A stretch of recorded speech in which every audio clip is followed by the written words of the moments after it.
Welcome to JK wisdom world. சமச்சீர் book series for டிஎன்பிஎஸ்சியில் இன்னைக்கு நம்ம பார்க்க போகிறது சிவிக்ஸ் பொலிட்டிக்கல் பார்ட்டிஸ் லெசன் பார்க்க போகிறோம். இது 7th ஃபர்ஸ்ட் டேர்மில் யூனிட் 2ல கொடுத்துருக்காங்க.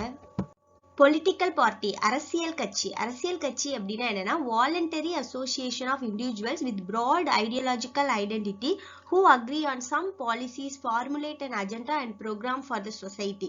இதுதான் பொலிட்டிக்கல் பார்ட்டி. அதாவது உறுப்பினர்கள் எல்லாரும் ஒன்று சேர்ந்து ஒரு பாலிசி, ஒரு அஜெண்டா இருக்கும் அவங்க அரசியல் கட்சிக்கு அப்படின்னு ஒரு கொள்கைகள் இருக்கும். அத சொசைட்டியை வந்து அவங்கள சொசைட்டியை இம்ப்ரூவ் பண்றதுக்காக இந்த மாதிரி ஒரு குழுவா சேர்ந்த அமைப்பு தான் அரசியல் கட்சி. அரசியல் கட்சியில பாத்தீங்கன்னா 3 காம்போனன்ட்ஸ் இருக்கும். அரசியல் கட்சின்னு எடுத்துக்கிட்டீங்கன்னா ஒரு தலைவர் இருப்பாரு, லீடர். அதுல வந்து ஆக்டிவ் மெம்பர்ஸ் இருப்பாங்க, உறுப்பினர்கள் இருப்பாங்க. அப்புறம் ஃபாலோவர்ஸ், தொண்டர்கள் இருப்பாங்க. இந்த 3 பேரும் சேர்ந்ததுதான் அரசியல் கட்சி. நெக்ஸ்ட் பாத்தீங்கன்னா importance of political parties. Political பார்ட்டிஸோட இம்பார்ட்டன்ஸ் என்னன்னு பாத்தீங்கன்னா அதுதான் பேக் போன் ஆஃப் டெமோக்ரஸி.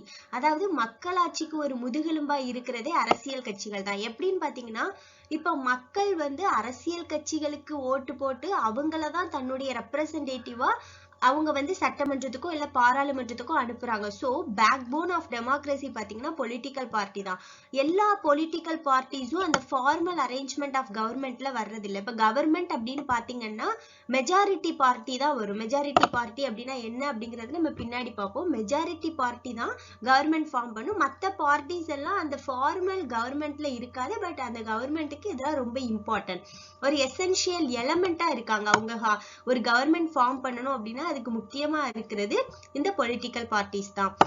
அப்புறம் பாத்தீங்கன்னா அவங்க பப்ளிக் ஒப்பீனியனை ஃபார்முலேட் பண்றாங்க. மக்களுக்கு என்ன வேணும் வேண்டாங்கிறத ஒரு கட்சி வந்து அவங்க கொள்கைகள் மூலமா வெளிப்படுத்துறாங்க. அண்ட் நெக்ஸ்ட் பாத்தீங்கன்னா சிட்டிசன் அண்ட் பாலிசி மேக்கர்ஸ், அதாவது மக்களுக்கும் கவர்மெண்ட்டை ரன் பண்ற அந்த பார்ட்டிக்கும் இடையில இவங்க ஒரு பாலமா இருக்காங்க. இப்போ ஒரு பார்ட்டி, இப்போ ரூலிங் பார்ட்டி வந்து ஒரு லா கொண்டு வராங்க, அது மக்களுக்கு பிடிக்கல அப்படின்னா அதை வந்து அப்போசிஷன் பார்ட்டியும் மற்ற பார்ட்டிஸ் வந்து அதை வந்து வெளியில சொல்லுவாங்க. இல்ல இந்த லா வந்து நம்மளுக்கு எதிரானது அப்படிங்கிறதே நம்ம மக்கள் போய் ஒவ்வொரு டைமும் சொல்லிட்டே இருக்க முடியாது. மக்களுக்கு வந்து ஒரு ரெப்ரசன்டேட்டிவா அந்த கவர்மெண்ட் கிட்ட இருக்கிறது யாருன்னு பாத்தீங்கன்னா அந்த பொலிட்டிக்கல் பார்ட்டிஸ் தான். நெக்ஸ்ட் பாத்தீங்கன்னா ரெகக்னிஷன் ஆஃப் பார்ட்டி. அதாவது பொலிட்டிக்கல் பார்ட்டின்னு பாத்தீங்கன்னா நிறைய இருக்கு. இப்ப பாத்தீங்கன்னா இந்தியால largest number of political parties இருக்கிறது இந்தியால தான். இந்த பார்ட்டிஸ் எல்லாத்துக்கும் ஒரு ரெகக்னிஷன் கொடுக்க முடியுமா? அப்படி பாத்தீங்கன்னா எல்லாரும் ஒவ்வொரு அரசியல் கட்சியை தொடங்கிடுவாங்க. சோ அதுக்குன்னு ஒரு கிரைட்டீரியா வச்சிருக்காங்க. என்னன்னு பாத்தீங்கன்னா ஒரு 5 years வந்து பொலிட்டிக்கல் ஆக்டிவிட்டியில இருக்கணும். அட்லீஸ்ட் ஒரு 6% ஆஃப் ஓட்டாவது அவங்க வந்து அவங்க லாஸ்ட் ஜெனரல் எலெக்ஷன்ல வாங்கி இருக்கணும். இப்படியெல்லாம் வாங்கி இருந்தாதான் எலெக்ஷன் கமிஷன் வந்து ஒரு யூனிக் சிம்பிள் கொடுப்பாங்க. இல்ல அப்படின்னா அவங்களுக்கு வந்து யூனிக் சிம்பிள் கிடைக்காது. இத பத்தி நம்ம டீடைல்டா நெக்ஸ்ட் ஸ்லைட்ல பார்க்கலாம். நெக்ஸ்ட் பாத்தீங்கன்னா functions of political parties. Political பார்ட்டிஸோட ஃபங்க்ஷன்ஸ் என்ன அப்படின்னு பாத்தீங்கன்னா அப்போசிஷன், அவங்க வந்து அப்போசிஷன் பண்ணுவாங்க. அக்கௌண்டபிலிட்டி அண்ட் ஸ்டெபிலிட்டி, அதாவது ஏதாவது ஒரு தப்பு செஞ்சிச்சு அப்படின்னா ரூலிங் பார்ட்டி அதை சுட்டி காட்டுறது வந்து மற்ற கட்சிகள் தான்.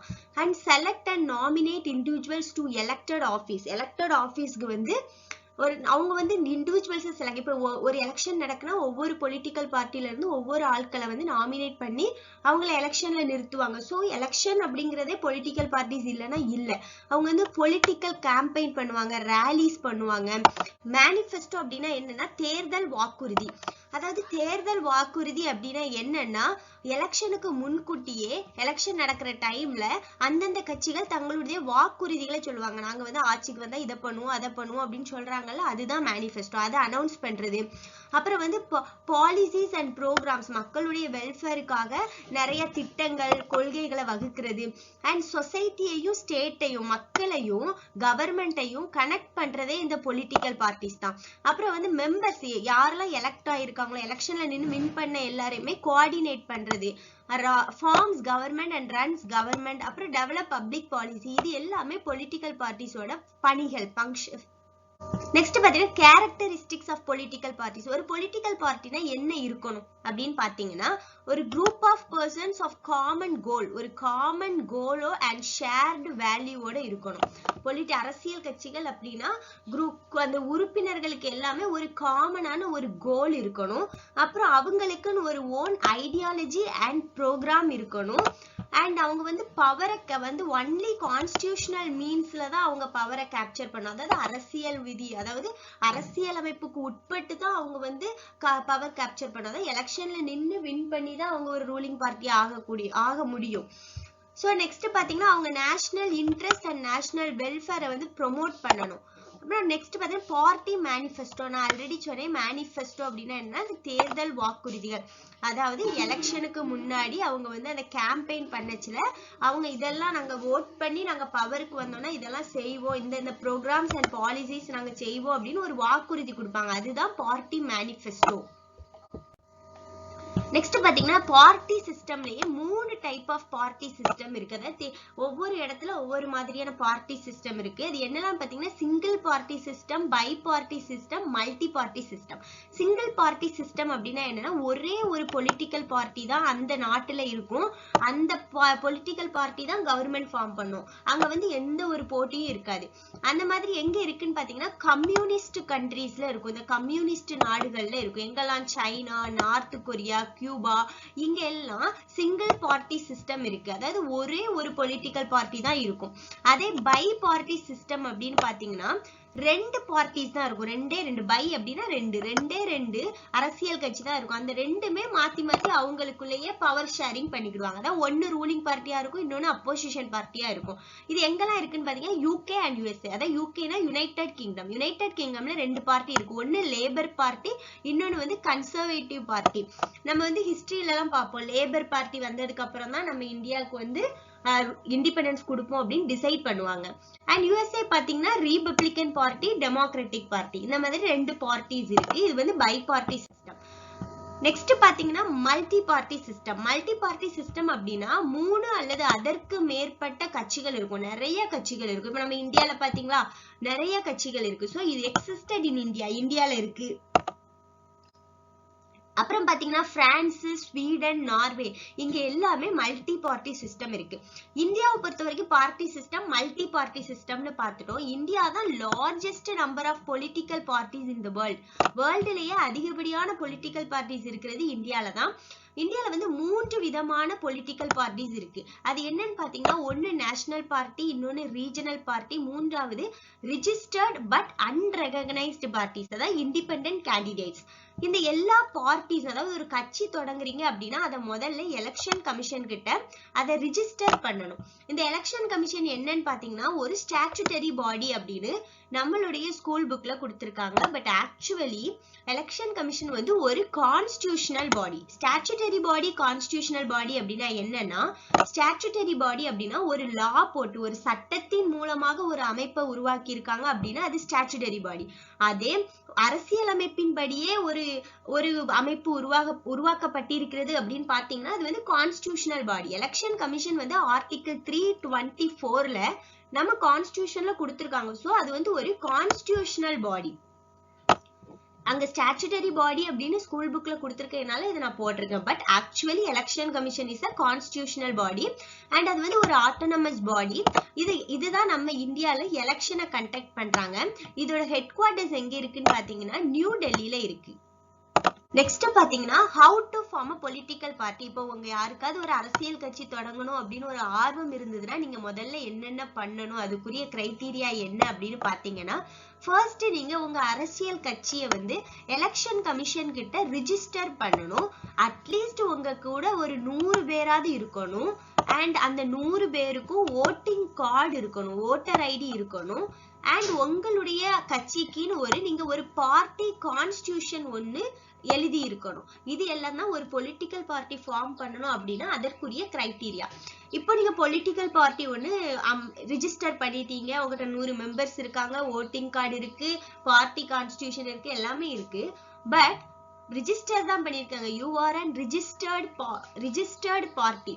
இப்போ அந்த பார்ட்டிக்கு வந்து ஒரு ரெகக்னிஷன் கொடுக்கணும் அப்படின்னா யாரு கொடுப்பாங்கன்னா எலெக்ஷன் கமிஷன் கொடுப்பாங்க. ரெகக்னிஷன் கொடுக்கிறது எலெக்ஷன் கமிஷன். அதாவது இண்டிபெண்டன்ட் கேண்டிடேட் அப்படின்னா என்னன்னு பாத்தீங்கன்னா கேண்டிடேட் வந்து அவங்க வந்து எந்த ஒரு கட்சியையும் சாராதவர்களாக இருந்து எலெக்ஷன்ல போட்டிடுவாங்க. சுயேட்சை வேட்பாளர்கள் சுயேட்சையா தானாவே போய் எலெக்ஷன்ல நிற்பாங்க. அவங்க எந்த ஒரு அரசியல் கட்சியையும் சார்ந்து இருக்க மாட்டாங்க. இப்ப நம்ம வந்து ரெகக்னிஷன் அப்படின்னு பார்த்தோம். இப்போ எல்லா பார்ட்டிக்கும் ரெகக்னிஷன் கொடுத்துருவாங்களா என்ன? நம்ம ஆல்ரெடி பார்த்தோம், ஃபர்ஸ்ட் ஸ்லைட்லயே பார்த்தோம். ரெகக்னிஷன் கிடைக்கணும் ஒரு 5 வருஷமாவது நீங்க பொலிட்டிக்கல் ஆக்டிவிட்டியில இருந்திருக்கும், ஒரு 6% ஆஃப் ஓட்ஸ் வந்து நீங்க வாங்கி இருக்கணும், அப்படி இருந்தாதான் உங்களுக்கு ஒரு யூனிக் சிம்பிள் கிடைக்கும் அப்படின்னு நம்ம சும்மா ஒரு அப்ராக்சிமேட்டா ஒரு மேலோட்டமாக பார்த்தோம். இப்ப நம்ம அதை டீப்பா பார்த்தோம்னு வச்சுக்கோங்க. ரெகக்னிஷன் அப்படிங்கறது 2 விதமா கொடுக்குறாங்க நம்மளுடைய எலெக்ஷன் கமிஷன். ஒன்னு வந்து national parties, regional and state parties அப்படின்னு 2 டைப்ஸ்ல கொடுக்குறாங்க. இந்த நேஷனல் பார்ட்டிக்கு என்னென்ன கிரைட்டீரியான்னு பாத்தீங்கன்னா, இது தேசிய லெவல்ல உள்ள கட்சிகள். இப்போ வந்து ஒரு 6% ஆஃப் ஓட்ஸ், அதாவது லோக்சபா இல்லைன்னா அசம்பிளி எலெக்ஷன்ல ஃப்ரம் 4 ஸ்டேட்ஸ்ல இருந்து 6% ஆஃப் ஓட்ஸ் ஆவது வாங்கியிருக்கணும். அப்படி இல்லைன்னா 4 சீட் வாங்கியிருக்கணும். லோக்சபால எந்த இடத்துல இருந்தனாலும் பரவாயில்ல, எனி ஸ்டேட்டா இருக்கலாம், but 4 seeds வாங்கியிருக்கணும். 2% of seats in Lok Sabha from at least 3 different states. Last எலெக்ஷன்ல 3 வெவ்வேறு மாநிலங்கள்ல இருந்து 2% ஆஃப் லோக்சபா சீட் வாங்கியிருக்கணும். இது எல்லாமே ஒரு நேஷனல் பார்ட்டியா இருக்கிறதுக்குரிய கிரைட்டீரியா. நெக்ஸ்ட் பாத்தீங்கன்னா ரீஜனல் அண்ட் ஸ்டேட் பார்ட்டி. இதுக்கு என்ன கிரைட்டீரியா பாத்தீங்கன்னா 6% of vote in the state legislative assembly. இங்க வந்து அட்லீஸ்ட் 6% ஆஃப் ஓட்டு அந்த ஸ்டேட் லெஜிஸ்லேட்டிவ் அசம்பிளி, அதாவது சட்டமன்றத்திலேயாவது வாங்கி இருக்கணும். ஒரு Lok Sabha seat for every 25 seat, அப்படி இருந்தா அட்லீஸ்ட் 2 சீட்டாவது லெஜிஸ்லேட்டிவ் அசம்பிளில வாங்கி இருக்கணும். And next minimum 3% of total number of seats. Total number of சீட்ஸ்ல 3% லெஜிஸ்லேட்டிவ் அசம்பிளில வாங்கியிருக்கணும். இந்த ரீஜனல் ஆர் ஸ்டேட் பார்ட்டிஸ் அப்படின்னு பாத்தீங்கன்னா இந்த மாநில கட்சிகள். இந்த கட்சிகளுக்கு வந்து கிரைட்டீரியாவும் அந்தந்த சட்டமன்றத்துல தான் இருக்கும். சட்டமன்றத்துல இவ்வளவு வாங்கியிருக்கணும், சட்டமன்றத்துல 6% ஓட்டு வாங்கியிருக்கணும், இல்லைன்னா லோக்சபால ஒரு சீட்டு 25 சீட்டுக்கு ஒரு சீட்டாவது வாங்கியிருக்கணும், இல்லைன்னா 2 சீட்டாவது நம்மளுடைய சட்டமன்றத்துல வாங்கியிருக்கணும், மொத்த சீட்ல 3% வாங்கியிருக்கணும். இப்ப நான் சொன்னேன் ஃபர்ஸ்டே, அதாவது உங்களுடைய பார்ட்டி ரெகக்னைஸ்ட் பண்ணாதான் உங்களுக்கு சிம்பிள் கொடுப்பாங்க, அதாவது ஒரு ஸ்டாண்டர்டான சிம்பிள் கொடுப்பாங்க. அப்போ அந்த ரெகக்னைஸ்ட் பண்ணாத ரிஜிஸ்டர்ட் பார்ட்டிக்கு இண்டிபெண்டன்ட் கேண்டிடேட்ஸ்க்கெல்லாம் சிம்பிள் கொடுக்கணும்ல, அதுக்காக தான் இந்த ஃப்ரீ சிம்பிள்ஸ் போல் பேனல் இருக்கு. அதாவது ரிஜிஸ்டர்ட் பட் அன்ரெகக்னைஸ்டு பொலிட்டிக்கல் பார்ட்டிஸ்க்கு ஓன் சிம்பிள் கிடையாது, அவங்க இதுல இருந்து ஒரு சிம்பிளை சூஸ் பண்ணணும். இதை வந்து எலெக்ஷன் கமிஷன் தான் இதை அனௌன்ஸ் பண்ணுவாங்க. அந்த சிம்பிள் வந்து அதாவது சிம்பிள்னு பொறுத்தவரை 2 சிம்பிள் இருக்கு, ஒன்னு ரிசர்வ்ட் இன்னொன்னு ஃப்ரீ. அது எந்த ஆர்டர் படின்னு பாத்தீங்கன்னா எலெக்ஷன் சிம்பிள்ஸ் ஆர்டர் 1968 படி இருக்கு. ரிசர்வ்ட் சிம்பிள் யாருக்கு? Recognised political party reserved. இப்ப நீங்க பாத்தீங்கன்னா ஏடிஎம்கே அப்படின்னா ரெட்டை இலை, அதே டிஎம்கே அப்படின்னு பாத்தீங்கன்னா உதயசூரியன், இதெல்லாம் ஒரு ரிசர்வ்டான சிம்பிள். இந்த சிம்பிளை வந்து வேற யாருக்கும் கொடுக்க மாட்டாங்க. அண்ட் அதே ஃப்ரீ சிம்பிள்னு பாத்தீங்கன்னா அன்ரெகக்னைஸ்டு பார்ட்டிக்கு ஃப்ரீ சிம்பிள். இப்போ ஒரு இண்டிபெண்டன்ட் கேண்டிடேட் நிக்காங்க அப்படின்னா அவங்களுக்கு வந்து குடம், இந்த மாதிரி நிறைய சிம்பிள்ஸ் கொடுப்பாங்க, ஒவ்வொருத்தருக்கு ஒவ்வொரு சிம்பிள்ஸ் கொடுப்பாங்கல்ல, அதுதான் ஃப்ரீ சிம்பிள். நெக்ஸ்ட் பாத்தீங்கன்னா மெஜாரிட்டி பார்ட்டி. இப்போ வந்து சிம்பிள் எல்லாம் கொடுத்தாச்சு, எலெக்ஷன் நடந்துட்டு எலெக்ஷன்ல வந்து ஓட்டு எண்ணிக்கையும் நடந்து முடிஞ்சிட்டு, ஓட்டு எண்ணிக்கை நடந்ததுக்கு அப்புறம் இப்ப மெஜாரிட்டி பார்ட்டி. மெஜாரிட்டி பார்ட்டி அப்படி என்னன்னா எந்த ஒரு பொலிட்டிக்கல் பார்ட்டில மத்த கேண்டிடேட்ஸை விட அதிகமான வாக்குகள் பெற்றிருக்கிறதோ அதுதான் மெஜாரிட்டி பார்ட்டி. அதாவது சீட் வந்து யார் அதிகமா வாங்கியிருக்காங்களோ அவங்கதான் மெஜாரிட்டி பார்ட்டி. இவங்க வந்து கவர்மெண்ட்டை ஃபார்ம் பண்ணி கவர்மெண்ட்டை ரன் பண்ணுவாங்க மெஜாரிட்டி பார்ட்டி. அப்புறம் மினிஸ்டர்ஸ் அப்பாயின்மெண்ட் பண்ணுவாங்க. அண்ட் இவங்க வந்து லாஸ் மேக் பண்றதே இவங்க தான். இந்த மெஜாரிட்டி பார்ட்டி தான் ஒரு கண்ட்ரியோட லாஸை மேக் பண்ணுவாங்க. அதே மைனாரிட்டி பார்ட்டி அப்படின்னா என்னன்னா இவங்க வந்து குறைவான எலெக்டட் கேண்டிடேட்ஸ் இருக்கும் இவங்க கிட்ட, மெஜாரிட்டி வந்து அதிகமா வச்சிருப்பாங்க, இவங்க 2வது குறைவா வச்சிருப்பாங்க. சோ இவங்க வந்து மைனாரிட்டி பார்ட்டி. அப்போசிஷன் பார்ட்டி அப்படின்னா என்னன்னா இந்த மெஜாரிட்டி பார்ட்டி இருக்குல்ல, அதுக்கு அடுத்தபடியா 2வது லார்ஜஸ்ட் நம்பர் ஆஃப் சீட்ஸ் வாங்கியிருப்பாங்கல்ல, அவங்க தான் அப்போசிஷன் பார்ட்டியா இருப்பாங்க. இந்த அப்போசிஷன் பார்ட்டிக்கு என்ன வேலை? அவங்க வந்து இந்த ரூலிங் பார்ட்டி ஏதாவது கொஞ்சம் ஆட்டோகிராட்டிக்கா இருந்தா, அதாவது அவங்க இஷ்டத்துக்கு ஏதாவது செய்யறாங்க, மக்களுக்கு எதிராக செய்யறாங்க அப்படின்னா அதை டக்குன்னு இவங்க வந்து அப்போஸ் பண்ணுவாங்க. அதான் அப்போசிஷன் பார்ட்டி. இவங்க வந்து ஒவ்வொரு பாலிசிஸ் பில்ஸ் எல்லாத்தையுமே கிரிட்டிக்கலா எக்ஸாம் எக்ஸாமின் பண்ணுவாங்க. அண்ட் ஏதாவது ஒரு தவறு நடந்துட்டு அப்படின்னா பயங்கரமா அதுக்கு வாக்குவாதத்துல ஈடுபடுவாங்க. அண்ட் இவங்க வந்து ஒரு இடத்துல இப்போ ஒரு விஷயம் நடந்துட்டு இருக்கு அப்படின்னா திடீர்னு அந்த இஷ்யூ வந்து ஹைலைட் இம்பார்ட்டன்ட் இஷ்யூஸ். இப்ப பாத்தீங்கன்னா ஸ்டெர்லைட் இஷ்யூ எல்லாம் நடந்தது அப்படின்னா அப்போசிஷன் பார்ட்டி தான் போய் சொல்லுவாங்க இது பெரிய இஷ்யூவா இருக்கு, மக்கள் போராட்டம் பண்றாங்க அப்படின்னு சொல்லி அதை ஹைலைட் பண்ணி காட்டுறது இந்த அப்போசிஷன் பார்ட்டி தான். And leader of the opposition பார்ட்டிக்கு வந்து கேபினெட் மினிஸ்டரோட ரேங்க் அவருக்கு இருக்கு, equal to cabinet minister opposition பார்ட்டியோட லீடர். நெக்ஸ்ட் பாத்தீங்கன்னா கோஅலிஷன் கவர்மெண்ட். அதாவது கோஅலிஷன் கவர்மெண்ட் இப்ப நம்ம சொன்ன மெஜாரிட்டி பார்ட்டி மைனாரிட்டி பார்ட்டின்னு ஒரு மல்டி பார்ட்டி சிஸ்டம் உள்ள ஒரு இப்ப இந்தியா மாதிரி ஒரு ஸ்டேட்ல இப்ப என்ன ஆகுதுன்னு பாத்தீங்கன்னா ஒரு பார்ட்டிக்கு வந்து மெஜாரிட்டியே கிடைக்கல. அதாவது இப்ப ஏடிஎம்கே இருக்கு, அவங்களுக்கு வந்து மெஜாரிட்டியே இல்ல அப்படின்னா இப்போ வந்து அவங்க இன்னொரு பார்ட்டி கூட கோஅலிஷன் கூட்டணி வைக்கலாம். அப்படி கூட்டணி வச்சாங்க அப்படின்னா அவங்க வந்து ரெண்டு பேரும் சேர்ந்து கவர்மெண்ட் ஃபார்ம் பண்ணுவாங்க. அதுதான் கோஅலிஷன் கவர்மெண்ட்.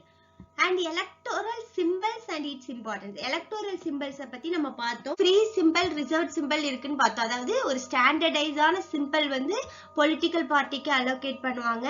இப்ப எலெக்ஷன் கமிஷன் வந்து அனிமல்ஸ சிம்பிள்ஸா குடுக்கறத வந்து நிறுத்திட்டாங்க.